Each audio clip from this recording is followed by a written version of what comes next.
Hi, it's Paulie here. Impromptu theatre. Pardon my active wear.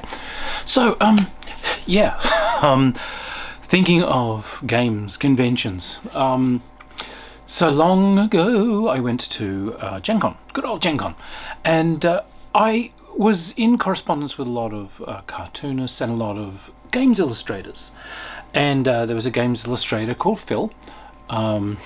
Phil was very, very beautifully expressed. We had only met through correspondence because, you know, it's the late 80s, so we've just kind of written back and forth to each other because we're in sort of some of the same ARPAs, amateur publishing associations, and magazines and comics and so on. But he said, hey, you know, I'm going to Gen Con, turning up with my friend Brad. Would you like to share a hotel room with us? I said, yes, I'm coming over with another Australian. I said, great, we'll get like a 4-person room and everything, and that will be great. I said, well, look, I have a trade table at the con, so tell you what, we'll meet up at the trade table. Like we're getting in there that morning, we'll set up, and then we'll meet up. And, you know, 'cause I wasn't traveling with much, you know, just like a ton of books and you know, just a satchel of clothes and whatever. So we'll go back to the room sort of after that. So, okay, I'll find you at the con. Your table's on the con handbook. I'll find it easily. So, fantastic.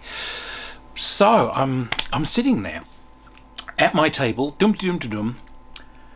and you remember in Jurassic Park we've got the glass of water as the T-Rex appears and boom, boom. So yeah, that moment it's like, what the hell's going on? Boom.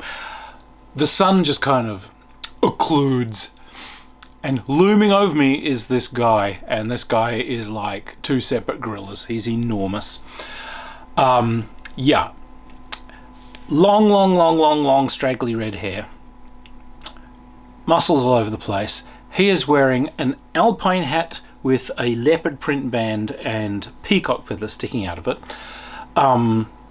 Cat eye glasses covered with rhinestones, but with LED lights in them, so they're blinking.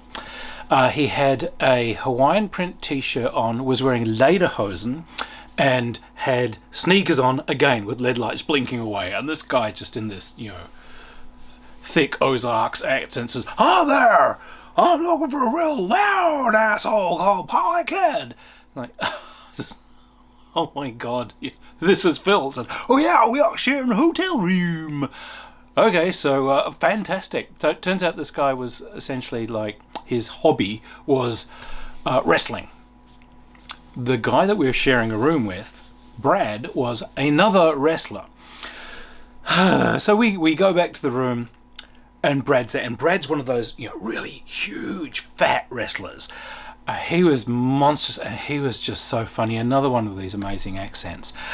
So, you know, we're putting our bags down high, diddly-doo, and this guy just comes bursting out, and he's just wearing this little tiny black posing pouch. And he just says, "You know, you are still sexy as long as you can stare at yourself in the mirror and say, 'I am the fat man.'" And then he hurls open the door and just runs out into the con. It's like, and we can just sort of hear vague noises, which kind of eventually let us know that, you know, security's probably after him, but he's gone. These two guys were so funny with these constant gags and routines they did, but also these wrestling routines all the time, flinging themselves at each other, flying elbows, boom, gong. We actually laughed so hard we got stitches. We just couldn't take it much longer.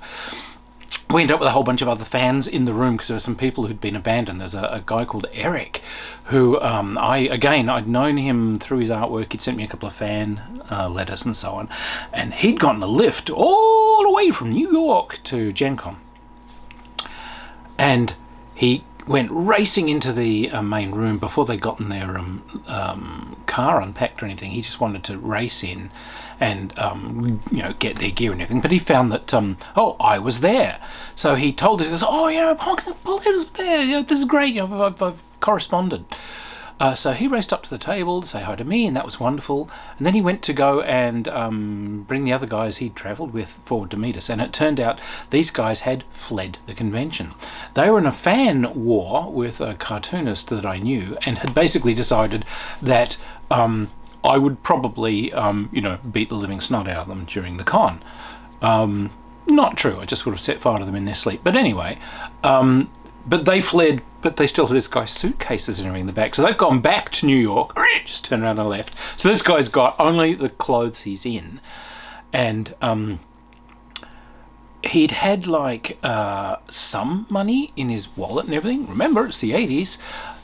So he had most of his money in things like, traveller's checks, which had been in his goddamn suitcase, so they've just gone. So this guy's got no money, no clothes, no hotel room. So yeah, he just stayed with us, and everyone just clubbed together and looked after this poor schmo during the con. But another guy who he decided to misarrange things, so he didn't have a room. Yes, he ended up staying with us. And this guy was an artist, and he was a furry. I knew the guys who ran the art show really, really, really well, because we usually help them set up. They're just such nice people. But they came over to me, said, "Look, we've got a slight problem. We try to keep a really open kind of policy. We don't want to shut out other fandoms and this sort of thing." Oh, okay. Excuse me, I'm just helping the neighbours for a minute. The table next to us was a second-hand bookstore, and I was just helping them shift boxes. They're run by a really nice lady. I said, "Sorry, what's the problem?" I said, "Oh, well, look, this guy's come in, and normally we have like a no kind of adults-only art policy, but if it's really kind of part of the core of a fandom, we'd be willing to set up a separate adults-only section, but we publish those rules, but we don't want to shut anyone out. But look, it might, like all the different comic artists and fandoms really well. Could you have a look at us and think, is this typical for this fandom? Like, are we shutting out a fandom if we say, no, you can't do this?" I don't know. Okay, let's go and have a look. Oh my God, we walk in, and I can see their problem. It's a life-size painting, and it's a naked woman, which is done as one of my characters from one of my books. I can tell it's dressed as my character. But stark bollock naked in an absolutely pornographic pose, and there's a whole bunch of these. The interesting thing is, you take one look at this character and it's like, this is the woman from the table next to me. This guy's just hung this up here, has it? Yeah. Would you excuse me just one moment? So I flip back and find this woman and say, "Hi, do you know an artist called Mike?" "Yeah, that's my damn ex. We split up about a year ago. He's just a complete asshole." Yeah, okay. And did you at any time like pose for him, or did you guys take photographs or whatever? Yeah, why do you ask? Okay, could you just go into the into the art show, please? And I think you'll find some stuff that you can demand these guys immediately take down. Mike's put up some artwork. So in she stormed. I was like, ah! So yes, this guy had no decorum. So this guy had decided, it's just one of these kind of faux pas after another, and later, oh yeah, by the way, go through all my files of prints and so on and decide what you guys want. The rest of us sort of paying for the hotel room, which this guy was supposed to be paying a share. So why are we looking through your prints? Oh, I won't pay you with money. I'll just pay you with prints to the value of what I'd owe you for a hotel room. And Phil just picks a guy up by the ankle and just suspends him one arm from a balcony. We're about 3 floors up. "I'm sorry, I didn't quite hear you." "Oh, I've got the money, I've got the money." And late at night, poor Eric is sort of lying there, on the floor. We've given him spare quilts, and we'd gone off to like Target or something, gotten him some clothes and underwear and so on. So he's got like a second change of things, but in the dark of night, Phil's voice booms out, "Eric." And Eric said, "Yeah, I have decided at 3:05 in the morning I'm going to beat Mike to death using you as a club. Eric said, what? Why me? Oh, nothing. I just thought y'all like to be in on it.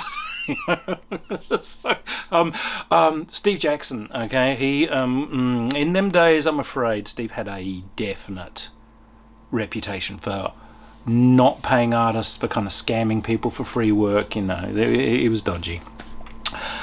But he hadn't paid Phil for all this artwork that he'd done. So Phil said, oh, would you recognize Steve Jackson if y'all saw him? Says, oh, yeah, I know Steve. Oh, can you just take me over to him? All right, so someone watches my tape, I lead him over. And Phil just sees Steve Jackson there at his table. He goes, boom, boom, boom, boom, comes over. And so leans and says, ah, there. I need to talk to you about the money that was owed to Phil. And Steve turns around and says, oh my God, Phil? Oh my God, isn't that tragic? Phil says, what's tragic? Well, the news came through 3 days ago, you know. Phil's dead. No, I'm Phil. I'm afraid I ain't dead. Says, what? Phil, you're alive! Phil says, what? Yes, I am. I died, and 3 days later I have risen again, for I am the art god. And this guy just starts striding through the main trade floor to, yes, I am the art god, and starts banging people on this. I absolve you. I free you from the demon of collecting Magic the Gathering cards. I free you. I absolve you of drawing kiddie porn art. Yeah, I absolve you from drawing cat girl art. And just strips down to his underwear and it's just what until security kindly asked him to put clothes on. It was American election time, or, you know, local election time. And of course, there's all the red, white, and blue. You know, it's America. There's flags everywhere and all these posters, red, white, and blue. We go out to this party. And Phil gets drunk and it's time to go. So it's like, all right, we've got a lift or whatever to get back to the con. Where the hell is Phil? And no one's seen him. Everyone goes looking. Last seen drunk, but leaping out of a window and running off into the gardens. Yeah, Phil's gone for a wander. We hear car horns beeping, beep, beep, beep, beep, and Phil voices, how dare you honk your horn at me? I'm the spirit of America. You do not honk your horn at the spirit of America. Yeah, wandering down the road is Phil in his jocks again. But what he's done is he's torn down several election notices and he's kind of made a red, white and blue kind of flaggy thing into like a crown, and he's torn another thing into like a chest shield. He's ripped some poor bastard's flag down. He's got that as a cape, and he's made other red, white and blue tubes to go around his shins and his forearms. He's wandering down the middle of a road, cursing at people for like, yeah, I'm the spirit of America. So it's all right, let's try and get the spirit of America into the car. But he saw us coming and he flitted off, and my God, he found his way back somehow, but he wakes up in the morning because he's climbed through edges and he's gone like climbing trees and leaping over walls at home. He's just covered in scratches and blood. He wakes up in the morning covered in filth and, minor wounds, like, oh, hey, what you all do to me last night? What did we all do to you last night? Oh, you are the spirit of America. There was another artist, Jim, at a slightly later convention, and he's decided, oh boy, I've been arguing with this Phil guy online. Says, oh, what about? And of course, Jim's an ultra right wing, God knows what, and it's like, okay.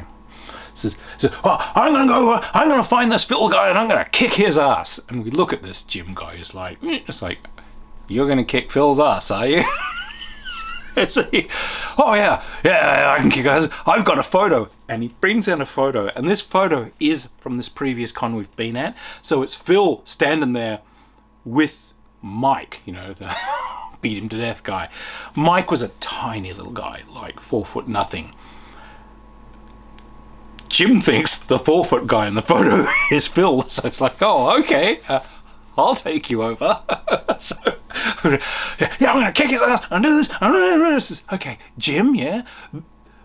This is Phil, and Phil just looks up because he's just the most genial, happy guy in the world. Just looks up. Oh, are you Jim? Oh, well, hi. Great to meet you at last. And I've never seen a human being cave faster than Jim that day. Oh, it's a great pleasure to meet you. I've long admired your work.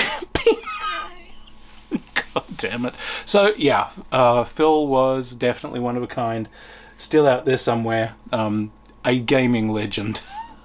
Cheers, Phil, wherever you may be.